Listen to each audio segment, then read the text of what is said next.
Hey guys, welcome back to my channel. Or if you're new here, hi, my name's Katie Wismer. I'm an author. I write fantasy and romance, and my 12th book is called Tell Me It's Wrong, and it releases on April 14th. We're almost there. All my links are down below. So today we're going to be talking about Kindle Unlimited. So obviously I'm a Kindle Unlimited author. Not entirely. I do have a couple of books that are not in KU, but the majority of them are. And I've been seeing a good amount of misinformation. So in case you were curious, or in case you've also seen all of that, I just kind of wanted to sit down and chat about Kindle Unlimited as an author, how it works, address a couple of things, how you get paid, how much you get paid, is it worth it, why do people do it? I have talked about this before, but it is an ever-changing landscape.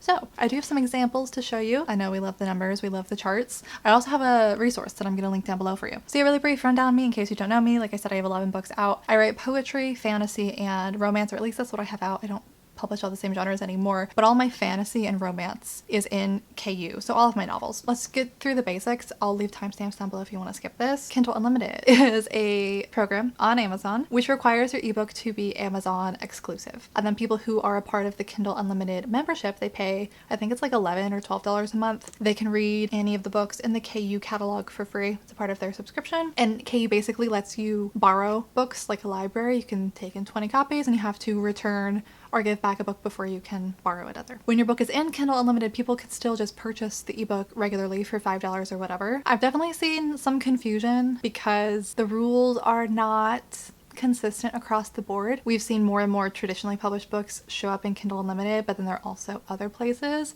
So we've seen reader confusion on like, why are indie books only in Amazon then, and saying that they have to be Amazon exclusive, and then these trad pub books don't have to be exclusive. The big trad pub guys get special deals that none of us lowly indies are offered. So if you're in Kindle Unlimited, that means your ebook can only be on Amazon unless you have a special circumstance. But with that said, if you have other forms of your book, those can be elsewhere. So I've got paperbacks, hardcovers, audiobooks, and those are everywhere, but the ebook itself can only be on Amazon. You can't even sell your ebook on your own website if you're in KU. The basics on how you get paid for Kindle Unlimited. So Amazon is going to take your book and come up with a Kindle normalized page count, which means it decides how many pages your book is. And so Kindle Unlimited has its pot, its global fund coming from all of its subscribing members. And that money gets allocated to the authors in there, as well as their bonus program, which I'm not going to get super into. They basically award these all-star bonuses to people who are selling really well in KU. And then Amazon takes their cut. So the money goes three places: regular page read payouts,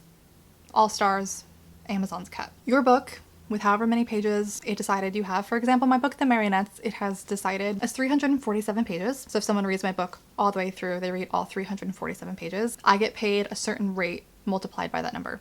And that rate is different every month. So we in KU, we have no way of knowing if people read the books all the way through. We have no way of knowing how many people have downloaded the books. We just see a total number of page reads that we get in a month across all of our books. So it could be that 1 million people started the book and only read halfway through. It could be that 500,000 people read it all the way through. It could be that even more only read 10 pages. Like, we have genuinely no idea. We know how many pages were read in total, and we know how many pages were read per book. And so the reason why the rate that we get paid per month changes is because that total money in the pot changes every month depending on how many people are subscribed to the program. And then also, because it's being divided out by how many authors are in there, depends on how many authors, how many books are available on Kindle Unlimited during that time period, and how many total pages were read across all of Amazon. So if it's a really busy time of year and a ton of people are reading, we're gonna get paid less. If it's a slower time of year, not as many pages are getting read, but there are still a ton of people paying for that subscription, we'll get paid more per page read. So it fluctuates anywhere from like 0.004.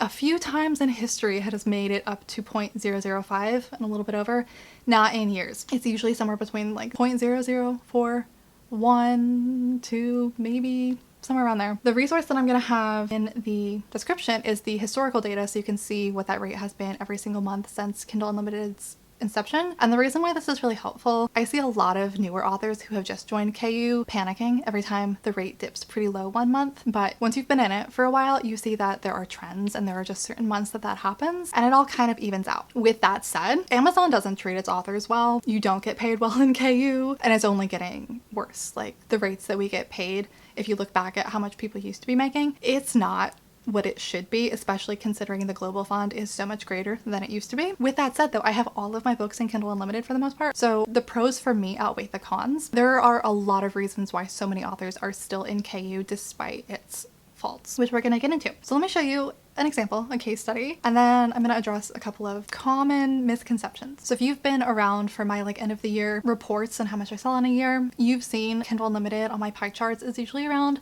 70 to 75%. So it is a huge part of my income. For the Marionettes in particular, this book is the first book in my vampire series. You can see here's a graph. In its lifetime, it shows you its page count, whatever it was, 300 something. In its lifetime, it has had almost 6 million page reads. What is the math there? Hold on. So like I said, I have no way of knowing if all 6 million of those page reads were like people reading it front to back and they actually finished the book. In a perfect world, that's what happened. And if that were the case, that means about 17,000 people have read it just in Kindle Unlimited. So the Marionettes you can buy on Amazon. It's also available plenty of other places. I'm only gonna be showing you the numbers for Amazon just for simplicity's sake, because KU makes me charts and I don't have to go make it myself. So this is not including Ingram Spark, audio, direct sales through me, the Kickstarters I've done, anything like that. But on Amazon alone, book one has made me about $45,000 in its lifetime. And you can see just from Kindle Unlimited makes up about $24,000 of that, which honestly, this makes it look like KU is not as big of a player.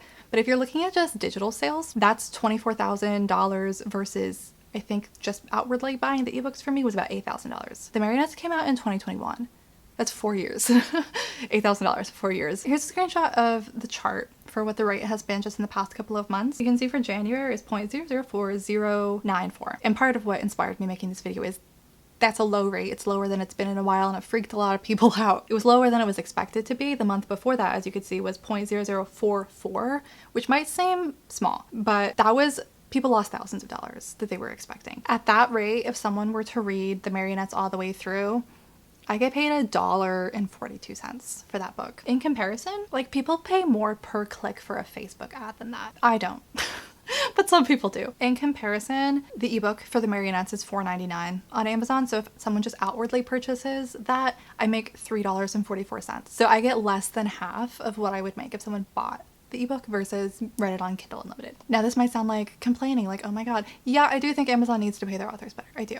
That's not the point of this video though. The point is, yeah, that looks really sad in comparison, so then why do people do it? Why are all of my books in there? Why do so many people say that like they swear by Kindle Unlimited and they wouldn't have a career without it? You have to think bigger picture than just, oh, I'm not making as much money if someone reads the book in KU. Kindle Unlimited is the way that I would feel confident enough to say that the majority of readers, at least Amazon readers, are willing to try authors they've never heard of before. I've seen, this is like purely anecdotal, like seeing people discuss this on social media where people will ask like, what are the odds you'll actually buy a book from a new author if it's not available in Kindle Unlimited? And then you see all these responses be like, if it's not in my library or it's not in KU and it's someone I've never heard of, I'm not gonna buy it. I don't care if they were interested in it and they went to the page, if they see it's not in KU or it's not in their library, they're not gonna take the leap and pay for an author they've never heard of. So the main appeal of Kindle Unlimited for a lot of authors such as myself who are not huge names is a lot more readers are willing to take a chance on us that way. We get paid less, but what I have seen happen over the 7 years of my career so far is maybe people will find you in KU first and then they'll go on to read all your books and then they love them so much that they'll buy the ebook as well.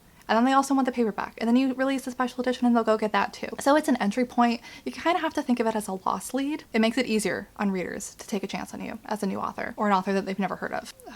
Ow. Finally, I'm gonna end it off with a couple of misconceptions. One, I've been seeing this one go around a ton on social media, and don't we wish it were true, but it's not. A lot of people are saying if you read this much in a month, I can't even remember what number they're throwing around, like this many pages, this many books in a month, and you're in Kindle Unlimited, you're actually costing Amazon money. You're reading more than what your subscription costs, so you're making Amazon lose money. It's not true. So as we talked about at the beginning, here's the KU pot. This much goes for the All-Stars, this much goes for the page reads, this much goes to Amazon.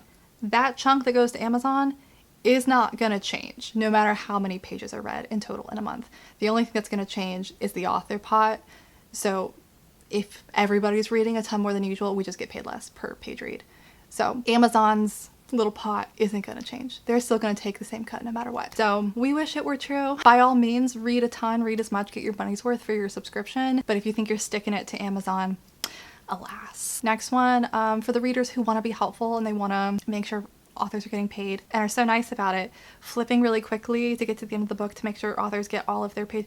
We won't get paid for that. In fact, Amazon might flag that as looking like a bot or something, and they could take away money, they could suspend accounts. It will actually hurt authors, and we will not get paid for those page reads, so please don't do that. And then also, we do not get paid if you reread the book. Even if you return it and then re-download it, if you've already read the book, we've already gotten paid for your page reads, we won't get paid for a reread. Which, I mean, it's disappointing. Like, I'd love to get paid for rereads, but it makes sense too, because if you were to buy the ebook, you don't have to buy it twice if you're gonna read it again. So we don't get paid for rereads. I think that was it. Those were my notes. Final thoughts. I know a lot of this sounded negative. I really don't mean for it to. I'm very happy in Kindle Unlimited. I don't love being super dependent on Amazon. I don't love having all of my eggs in one basket, but KU is what allowed me to go full-time with writing like really quickly. So I'm always going to be grateful to it for that. Part of my long-term plan is to slowly start building outside of that and expanding outside of that. But KU, it has its faults for sure. I think it should treat its authors better for sure. But unfortunately in this industry, for indies who would not have the same opportunities without it, it's kind of just a necessary evil at this point. I'd love to hear your thoughts down below in the comments if you're a KU author or a KU reader. Again, if you have any questions, feel free to let me know. My book comes out on April 14th. You can pre-order it now. It has a really hot love interest and I think it's really fun. See you in the next one. Wish I could say I was finally on